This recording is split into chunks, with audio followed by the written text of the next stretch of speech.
Hello, I'm Dr. Kristin Collier. Thank you for joining us today for our lesson. The goals for our lessons today are fourfold. One is to have you understand basic understanding of the placenta and its functions. The second goal is to have you understand the maternal adaptations that happen in pregnancy for mom's body to be able to support the growth of new life. The third goal is to introduce you to the concept of microchimerism. And the fourth, hopefully, is to inspire awe in God's creation and his handiwork in us. So before we start, I just would like to ground our work today in Scripture.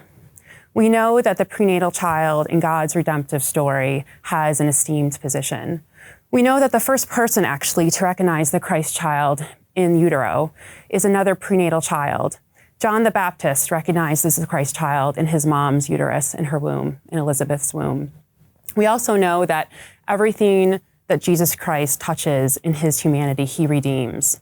And the Word became flesh in the Blessed Mother's uterus. And the uterus is a sacred and a blessed space because it reveals the glory of God. We all start our earthly lives in our mother's uterus. And the uterus is a place that is sacred and is redeemed by the incarnation. We know the psalmist talks about in Psalm 139 that we are fearfully and wonderfully made. And then God knits us together in our mother's womb. For any of you that knitting is a skill that's done with great love and great care and takes great creativity. So hopefully today together we will see God's wonderful creation in his work and in his design.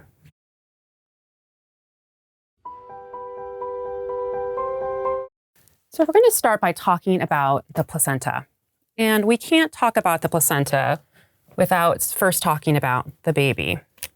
So I'm going to draw a simplistic picture of a baby, and she's going to be living happily in her mother's womb, or what is also known as the uterus.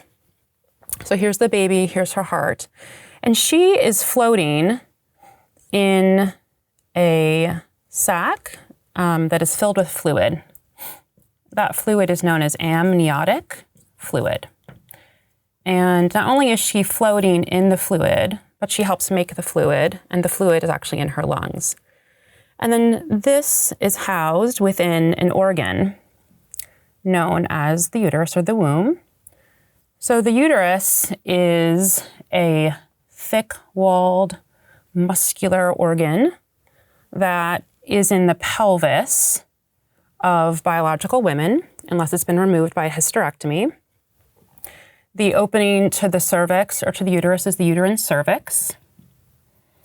And the entirety of the body of the corpus of the uterus is where the baby is housed.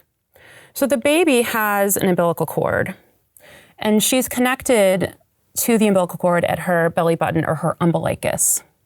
And it actually looks like a cord. And it comes over and implants into an organ that we're going to spend some time talking about, known as the placenta. So the placenta is the organ that is made by both baby and mom and through which they interface. Placenta comes from the Latin word for cake or flat cake. It weighs about 1 pound. And it's made, as I will show you, by both the mom and the baby. So it's actually the first time that the mom and baby come together in cooperation to build something. And so because it's made by both mom and baby, the placenta actually is a feto from fetus, maternal from the mom organ. So it's the only organ in the body that's made actually by two people. And it's the only purposefully transient organ in the human body, which means it's there for some time and then it's not there for a time. And it's so important that the National Institutes of Health, so the NIH, has something called the Human Placenta Project, or the HPP, where they are dedicated to researching the placenta and its role in babies' health. And if you look at the NIH website, it says that the placenta is arguably one of the most important organs in the body, which is an amazing accomplishment for both mom and baby to make together. So what is the role of the placenta? So as we talked about, the baby is housed in fluid. And so like the rest of us who are in ambient air, we are breathing, and she is not breathing in a way, but she still needs oxygen to be able to grow and to thrive. The baby is also producing waste, like carbon dioxide, and she needs to get rid of that. Most of us, when we exhale, we're getting rid of carbon dioxide that way. She can't do that. She still needs that waste to be taken care of. The baby, unlike the rest of us out here, we're able to eat and get our nutrients through food, through our lumen of our GI system. The baby's unable to do that, but she still needs nutrients to grow. So all of these things are facilitated through the placenta. So we're going to take a segment of the placenta and show you how it's formed. So I'm going to take a cross section through here and bring us over here and show how the placenta is made by both the mom and the baby. So at the bottom, we have the uterine wall. So this is this. So now I have the uterine wall at the bottom. So this is mom, right? So this is the uterus. And then through the uterine wall, there are mom's vessels. So these come up through the wall, and these are a combination, these are very simplistic, but these are a combination of arteries and veins. So these are called the uterine arteries, and then we also have some uterine veins. And then they come up through another level of tissue that the mom is putting forward to help build the placenta. So this is mom's tissue. And this almost looks like a plate. And this plate is called the basal plate. And again, this is mom's contribution as she's building the placenta with her baby. So the next layer is almost like a pool. So out of the artery and the vessels are red blood cells.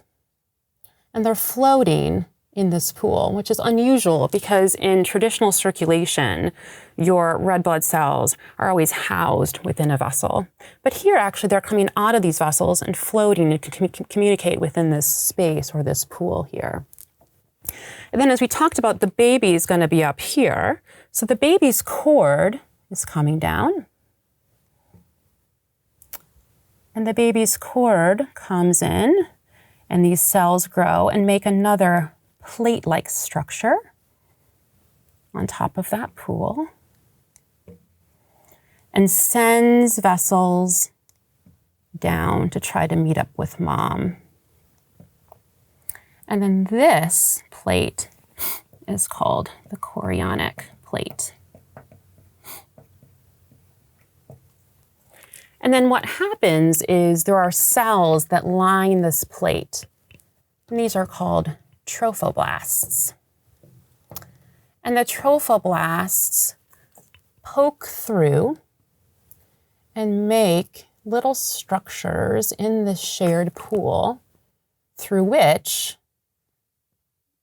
the baby's vessels can come down and interface in this pool of circulation. So these vessels come down into these fronds, and there's a lot of surface area here.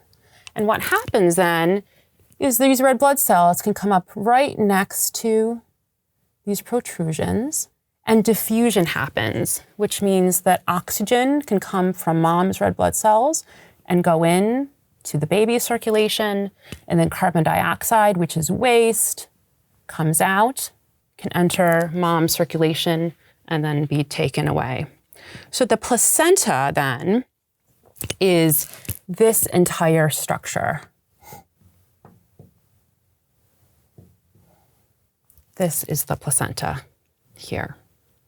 And then baby also has its own circulation that's intersecting. So the cord, if you look at a cord of a healthy baby's umbilical cord actually has 3 vessels.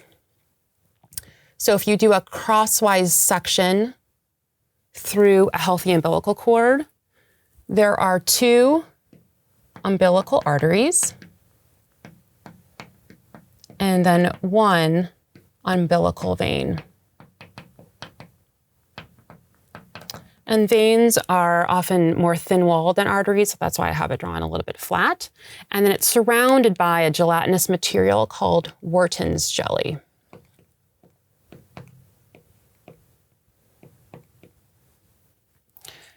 And so you can imagine that there's a complex interplay of factors here of diffusion and nutrient exchange that's happening through which the baby can have her needs met while she's still in the amniotic fluid.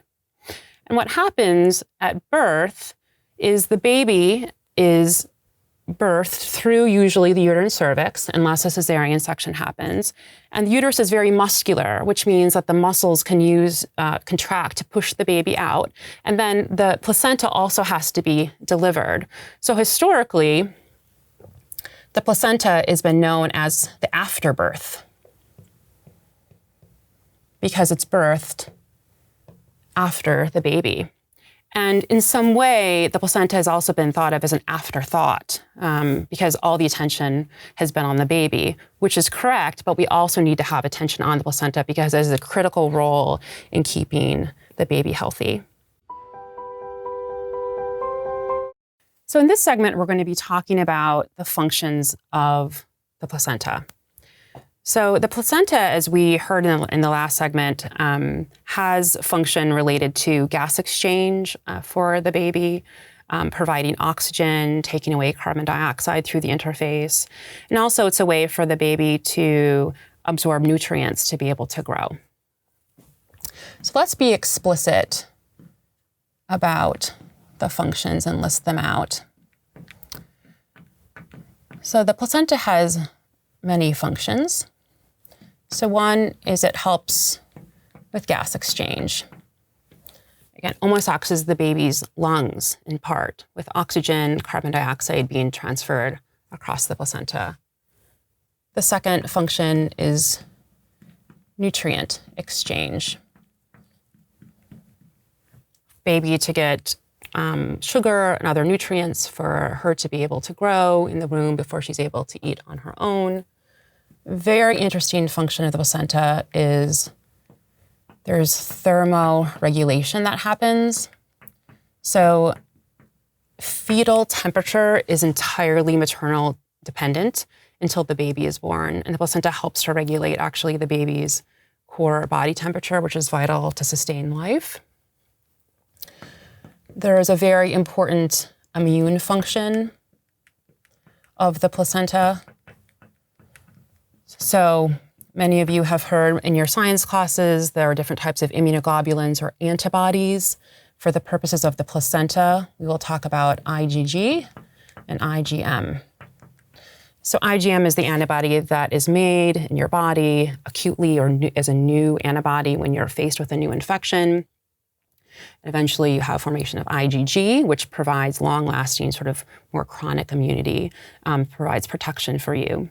So IgG can cross the placenta, IgM cannot. So mom's IgG antibody stores diffuse across the placenta, and so baby has some passive immunity or some protection against some infections that is granted to her by her mom. Another function of the placenta, there are metabolic functions. So the placenta makes protein. We need protein as a building block of life. The placenta actually makes several grams of protein a day. It also synthesizes cholesterol. And cholesterol is important for growth, but also is a very important precursor actually for the development of many hormones that are needed to sustain pregnancy. And that brings us to the endocrine functions. So most importantly are the hormones that the placenta makes. So it makes several. We're going to talk about three in particular. One hormone is HCG. This hormone is actually the hormone that's detected on a positive pregnancy test, either on a urine strip or can be tested actually in serum in the blood if a woman comes in to detect pregnancy. This hormone actually helps sustain early pregnancy with a corpus luteum to help sustain early pregnancy. Estrogen is also produced. Estrogen has varying functions, but helps the uterus to grow. As the baby grows, the uterus actually needs to grow as well. And then last but not least, the uterus or the placenta makes progesterone. Progesterone is incredibly important to talk about here for a moment because it has a very important property with the immune system. So there is an immune suppressive action of progesterone. Why is that important? If you think about the baby and her placenta, part of her is foreign or is other to the mother. And usually if a host or a mom or a person has a foreign body in their system, there is an attack. But in this situation, there isn't an attack. And actually, the placenta and uterus is actually an immune privileged site so that the baby can grow. And progesterone helps to downregulate some of the cells that would normally attack a foreign object. So the progesterone helps in an immune suppressive manner. And it's interesting because in pregnancy, a lot of women who have rheumatologic conditions that are autoimmune related, the autoimmune conditions are oftentimes much less aggressive in pregnancy because of the immune suppressive effects of the progesterone. The progesterone also helps prevent uterine contraction.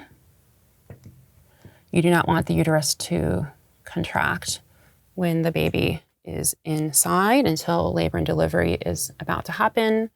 And the progesterone, as we also will see, has some anti-inflammatory effects.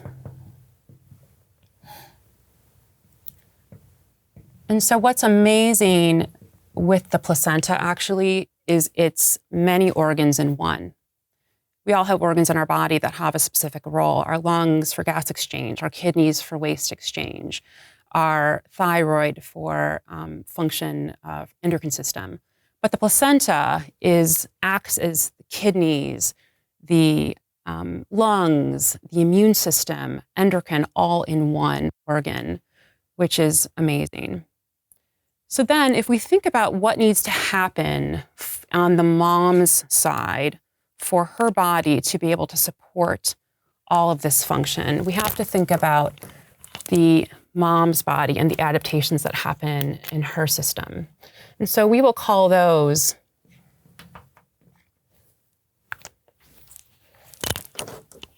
the maternal adaptations of pregnancy. So the mother's body undergoes significant changes in many of her systems and many of her organs to support new life. And we're going to go through some of those together. So the first thing that happens that we'll talk about is in the bucket of what I would call the hematologic effects. So hematologic is the blood system. So in the circuit, which is the placenta, there are many new blood vessels. And so there's much more need for more volume of the mom's blood to be able to perfuse and to supply all of these new vessels that have formed and joined together to make the placenta. So what happens is, if you think about it in a simplistic way, the mom's circulatory system that is housed within vessels. In our system, usually, there is plasma or blood. And just for the sake of simplicity, there are red blood cells here. So what happens in pregnancy is there's an increase in plasma volume.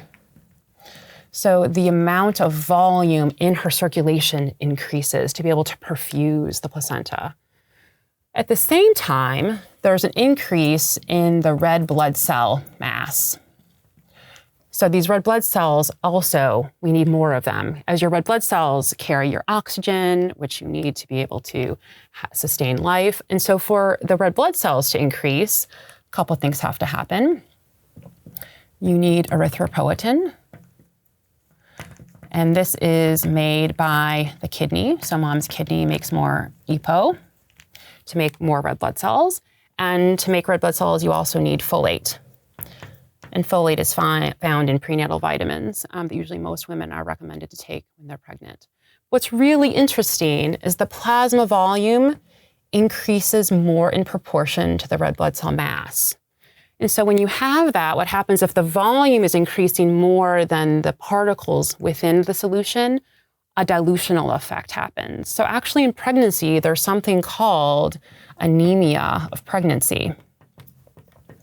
And this anemia is physiologic, which means it's not pathologic, it's not a disease, but it's actually normally what would happen in pregnancy. And the reason for that, somewhat, is that you don't want, if you think about all these tiny vessels in the placenta and in this interface, you don't want those vessels to clog. And so if you have this dilutional effect, what you have is actually decreased viscosity or decreased thickness of the blood, which is great because it's less thick, less likely to clot off arteries and capillaries, and decreases the amount of work that the heart has to do to perfuse this circuit. So in addition to the increased plasma volume, the other thing that happens in the T hematologic system that's very interesting is there's an increase in several clotting factors. So the pregnant woman, actually, her state is actually more prothrombotic.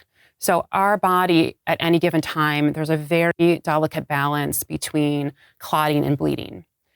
And in the mom, certain clotting factors are increased. And the reason for that is if you think about when the baby is birthed and this placenta separates away from the uterine wall and all these blood vessels have intertwined, if this separates away, there could be massive bleeding that happens. And so increasing mom's clotting factors helps protect her against postpartum hemorrhage. But as a result of this, some women do have a clotting episode during pregnancy, such as a clot in her leg or her lung. But this is in order to protect mom later when she delivers the placenta. So that's the first system that adapts. The second system that adapts is the kidney or the renal system. Renal. And the kidneys are bean-shaped organs. Looks like this.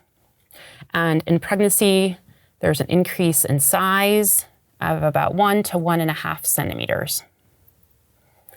And the renal pelvis, which is the entrance to the kidney, dilates or widens before you dump the urine that's made into the ureter. And the renal pelvis increases in size because of this effect also of progesterone. And the mom's kidneys have to work overtime because she's trying to also not only get rid of her own waste, but effectively the waste of the baby that she's growing. So her kidneys have much more filtration that happens, also filtering more of this plasma volume. And so what are the symptoms that can happen because of that? So pregnant women also often very much have polyuria or excessive urination, nocturia, which means they have to get up in the middle of the night to go to the bathroom, not only because their kidneys are filtrating more, but because as the uterus enlarges, it's in the low pelvis, sits on the bladder, she needs to go to the bathroom more frequently. So her kidneys work harder. The next thing that happens is there's an adjustment in the pulmonary system. So the pulmonary system are the lungs. And the lungs are in your thorax. You have 2 lungs, and they are responsible for gas exchange. And there's the diaphragms, which are the muscles that help move your thorax, like a bellows effect to help you breathe. And these are housed in the thorax. As the baby grows and the uterus enlarges, there's less room for those diaphragms to expand. And so the diaphragms flatten, and women can feel dyspneic or short of breath in pregnancy. And her minute ventilation and her tidal volume, which is the amount of breathing that she does and the amount of air that she's breathing out, increased tidal volume, increases. We know that progesterone, again, is a driver of respiratory drive. And so what happens, if you were to hyperventilate, what happens is you're breathing out a lot of carbon dioxide. So what happens when women are breathing faster and heavier in pregnancy, she drops actually the carbon dioxide in her blood. That's called a respiratory alkalosis. And when you drop the PCO2, because of this more of the breathing that happens, it actually enhances the gradient through which this diffusion can happen to accelerate this diffusion of the baby's CO2 and the waste that happens across the placenta. And then the fourth adaptation that we will talk about is in the cardiovascular system, or the heart. So in medicine, we know that cardiac output is an equation where we take the heart rate times the stroke volume. And so in a pregnant woman, her cardiac output is increased. So cardiac output is the amount of flow out of the heart per unit time. And so here we're going to talk about per minute. Heart rate is your heart rate, which is beats per minute. So beats per minute is how many beats your heart has in a minute. This can vary, but in a resting adult who isn't on medication that affects heart rate, your resting heart rate is anywhere from about 60 to 100 beats per minute. And the stroke volume is the amount of flow outside that comes from your squeeze of your heart with every beat. So in a normal adult heart, there are 4 chambers. The left ventricle pushes blood into the aorta. And so with every beat, the left ventricle squeezes. The amount of volume that comes out of that left ventricle is the stroke volume with each beat. And so in pregnancy, we talked about that the stroke volume is increased because there's more plasma. The heart rate increases a bit with pregnancy, and therefore the cardiac output increases. And so mom's heart has to work a bit on overtime to be able to support not only her own cardiovascular needs, but this immense high flow, low resistance circuit of all this extra circulation that happens in the placenta. In this last segment, we will be talking about the concept of microchimera. So in Greek mythology, there is a beast known as the chimeric beast, and he has the body that's combined from 3 separate, distinct species. So usually he's depicted as having the head of a lion and the body of a goat and a serpent's tail. In science, microchimerism is the presence of a small population of genetically distinct, separately derived cells within another individual. And so early on in pregnancy, some of baby's cells cross the placenta and enter into mom's circulation. And this is a very investigated area of science, but what we know to date is that these cells are active. And the effects of these cells have been hypothesized to have early effects and late effects, but these cells migrate into the mom's circulation and integrate into her tissues and then start acting in the tissue into which they integrate. So for example, some of the early effects that these cells have been found in incisions and scars. So if a woman had, for example, a cesarean section and her incision was healing, these cells, as they integrate into mom's tissue for the sake of going forward, are called maternal fetal microchimerisms. These cells help mom to heal by start to produce collagen.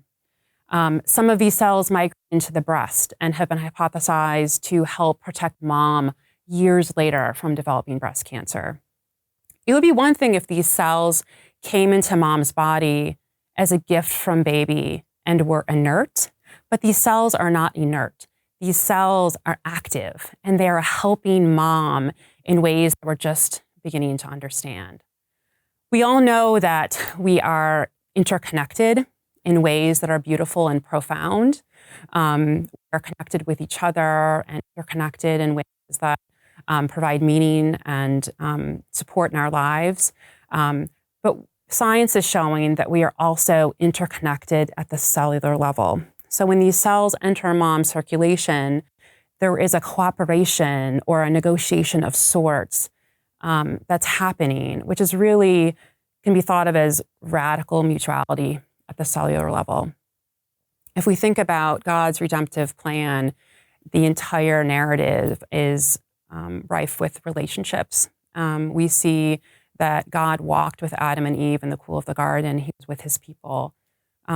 We see in the New Testament that Jesus has relationships with his Father in prayer, with his disciples, with the people that he helps. He strives to know them and have a relationship. There's a mysterious relationship between the three persons of the Trinity. So we would be naive to think that God's creation, since God is the author of biochemistry, that his creation also would be, of course, relational. And his creation is relational all the way down to the level of the cells. And we saw in the placenta how there was cooperation between mom and baby to build the placenta, but there's this beautiful cooperation that is highlighted in the science of fetal-maternal microchimerism at the level of the cells. Some of the research suggests that perhaps these cells can affect mom's immune system for years to come. There's some concern that some of these cells might influence a mom's risk of disease in a negative way. But there's a lot of evolving science around the presence of microchimerism and what it means for mom and baby.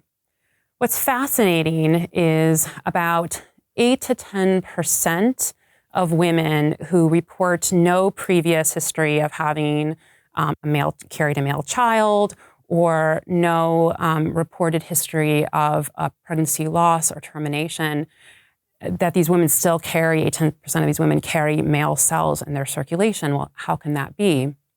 So this is suggesting perhaps that this transfer of cells is bidirectional. So not only do baby's cells enter mom's circulation, but that the cells can go from the mom into the baby. So for example, if Sally has an older brother, John. When Sally's mom was pregnant with John, who's Sally's older brother, some of John's cells enter Sally's mom. And then when Sally was in her mother's womb, some of her brother's cells, John's cells were in her mom, came across the placenta and entered into Sally. So people can have cells of their older siblings in them or other family members, and these microchimerisms are even more complex. And again, it challenges this idea that we are radically autonomous individual people, when in reality, the science shows that many of us walking around are carrying remnants of other people in our bodies, which is really amazing. And when we think about even the other roles that the microchimeric cells are hypothesized to have, some of these cells also may influence the spacing of further siblings. So again, this is an active process whereby in cellular communication, that baby cells, mom cells interacting can affect even the spacing of future siblings to come. So in summary, hopefully together we've seen the amazing work of God's creation displayed through his handiwork in pregnancy, the amazing nature of our bodies and the adaptations that occur to sustain life, and the cooperation and the symbiosis that exists between mom and baby, both in making the placenta, but also in this concept of cellular microchimerism. And when we're pregnant, we never return to baseline. We are forever changed by the presence of the cells that we carry with us. And we think of women who have lost pregnancies, and in their heart and mind, they always know and have thought that baby will always be with them. And now we know the science shows that that's really true, and it's a beautiful thing. Thank you.